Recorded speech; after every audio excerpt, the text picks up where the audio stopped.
Let's start right here. I'm extremely pleased to be here. This is my favorite microphone. This is my favorite chair. This is my favorite. You're my favorite spiritual uplifter. Feels so good. I actually just wanted to get up here for the joy of being up here. When I go to bed, I hug my pillow and I'm just like, oh, I just love getting into bed. It feels so good. And then I tell my girlfriend, I'm like, I'm excited. And she'll be like, why? And I'll be like, because I get to get up tomorrow morning and have coffee. And I think there's a following of people that watch you every morning on YouTube sitting in their underwear. We know. And I only say that because every morning I get up and I'll make coffee, I'll lay my yoga mat out, and I'll stretch in my underwear watching you on YouTube. And this guy said that exact same thing when I was watching him on YouTube, and I'm like, that's me. But I'm just... Your computer screens look at you, too.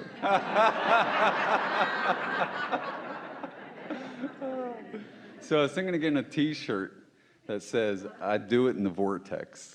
I do it in the vortex under the influence.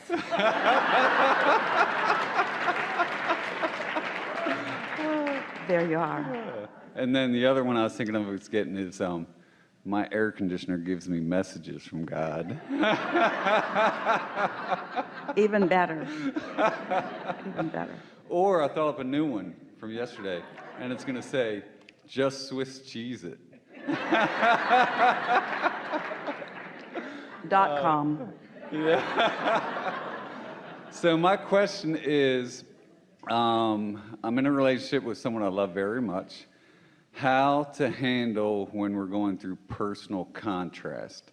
Like when we're having an argument or something. I know about getting out ahead of the manifestation, meditating and seeing all the goodness and love that we have for each other and manifesting the beautiful things. But there's times when we're going through contrast, how to handle it, because I don't like to focus on the contrast. Before you go further, we want to ask, are you talking about those times when the differences in you, the differences in your perspectives or opinions or even desires, that beautiful difference that you were born to experience benefit from? Are you saying that in those moments when that beneficial difference is active, what do? We argue. But focus upon the beneficial difference. We want you to embrace the clear understanding that your differences are of such value. They are, and I see that. Your samenesses could lead to absolute boredom. That really is why people move on from relationships so often. But if you have a relationship where differences still abound, where you help produce in each other new clarity about what you prefer so that you have a dynamic, active relationship, then it can be eternal. But if you can ever get so compatible and so same and so aligned in every idea about everything, then this relationship has no more potential to produce expansion. Mm-hmm. Yeah, and I understand that, and I see the beauty, and she has helped me grow tremendously. What happens so often is, instead of embracing that difference in a non-defensive way, most are defensive, because most people, and it's so screwy, but most people, when they encounter someone, especially someone up close to them who they love very much, when they encounter a difference of opinion in someone like that, their usual knee-jerk response is to become defensive. And in their defensiveness, they immediately lose their connection with their own clarity, their own source. They're no longer in the receiving mode. Of course, your goal is to remain in the receiving mode while you are acknowledging your differences. And it's a little tricky, but it's only tricky because as humans, you have developed patterns of defense. Like, if someone doesn't agree with me, then I need to get them on board with me, instead of understanding the value of the varying perspectives. When you come together collectively as a group, there are not two of you that are the same. You are so varied in your approach to life, which makes you collectively really, really good for one another. Because without variance or difference, you could not produce new ideas. So rather than feeling defensive about anything, instead what you're wanting to do is acknowledge that there is advantage in it. And that's what we've been calling step 5. Step 5 is realizing that you are having some contrast and that you are aware of some contrast, but at the same time that you are having some contrast, you are not out of the vortex in the contrast. That's what we're asking you. Do you think you can do? Can you be aware of something not wanted and still be in vibrational sync with your inner being? Yes. And the way you do it is by acknowledging the value of the contrast, by appreciating the value of the contrast. There is value in contrast. So you say, thank you very much. I hadn't looked at it in that way. I'll think about that. I may not ever agree with you completely, but I like that we have a broader view. I do see the value in contrast. And early on, I used to, like if she would say something that would hurt my feelings or something. Like what? I used to fight fire with fire, but well, that doesn't most do. That's defensiveness. But you can't push against anyone without being off in the wilderness apart from your own inner being. So when you fight fire with fire, what happens is you leave your true power and you wage a battle that you're not winning even when you're winning. And the reason that most who are fighting fire with fire, or who are fighting at all, the reason that most get more and more belligerent about it or more and more strong about it is because you have a unconscious, maybe conscious awareness that you've stepped out of your energy zone, out of your power zone, out of your true leverage zone, and now you're trying to make up for it through the action and the words, which are never very strong. But it's what makes people be so ridiculous. It's what makes people be ridiculous with their words and their threats and their bullying, because they're out of connection. When you're in connection with true source, you don't feel like bullying anyone. You don't make threats. You just stand in your power and do everything you can to uplift, you see. So in the midst of a sort of battle with your lover, as you stay in your full power, then there's no battle, because there's no threat of you losing your true power. You see, that's why when you battle with each other and you get defensive, is because you've lost your power and now you're fighting against the person that you feel took your power away.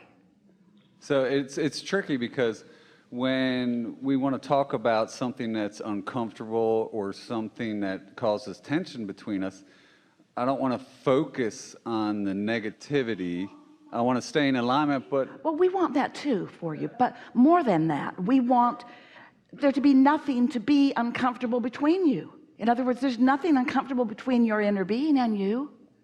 Your inner being doesn't care if you listen to them in your underwear. There's nothing that you do that causes your inner being to separate from you. There's plenty that you do that causes you to not be in the vibrational vicinity of your inner being. You can't get away from your inner being. Your inner being will continue to acknowledge you, to know you, and to love you no matter what. It's only your ideas that cause the separation, you see. And this isn't all the time. This is just the times when you do have contrast. So for example, say she comes home and she's out of alignment and she's upset, and I'll try to stay in alignment, so I try to separate myself, but it almost seems insensitive. But here's the first question that we want to ask you. So she comes home out of alignment, and we're assuming that from your perspective you were in alignment before she came home out of alignment. So let's say that's the case, that you are in alignment when she comes home out of alignment. And so when that happens, you, like your inner being, your only intention with her is to help her get back into alignment. But let's say that she's so out of alignment that she's even snarky about you.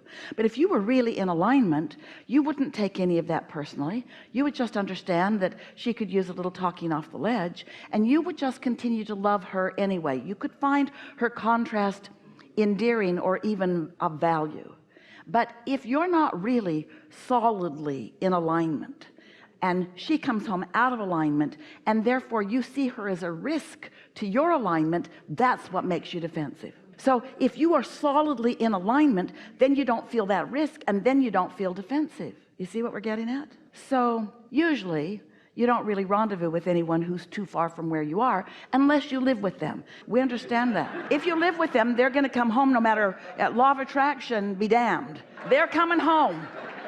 They're coming home because that's where their bed is. You just have to be ready for them to come home, which means you have to be in alignment with yourself. And when you're in alignment with yourself, then there's value in everything that you see. When you're not in alignment with yourself, then you need everything to be the way you need it to be in order to what you erroneously, in a flawed premise way, think will support your alignment. You do not owe it to each other to be in alignment. And when you feather somebody else's nest, when you are so in alignment that they use you for their inner being, then there are going to be testy times, because nobody can stand in that solid place of being the support like the inner being is for anybody else.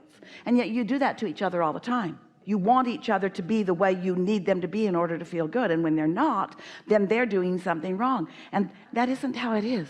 Contrast is your strength. It is. I see the beauty in contrast. It's actually easier for me when she's in alignment and I'm out of alignment. Of course it is. Of course it is. Everyone likes those who are easy to love. The easy to love ones you think are your greatest benefit, but they are not. Those who are so easy to love prepare you in a screwy way, because then when you meet up with someone who doesn't care enough about you to be easy to love, we don't want you to be nice to each other. We don't want you to fake it. Esther saw an advertisement in a magazine years ago. Jerry and Esther were on an airplane, and it was a hotel ad, and the ad said, we don't hire people and tell them to be nice. We hire nice people, because you can't make anybody be nice if they're out of alignment.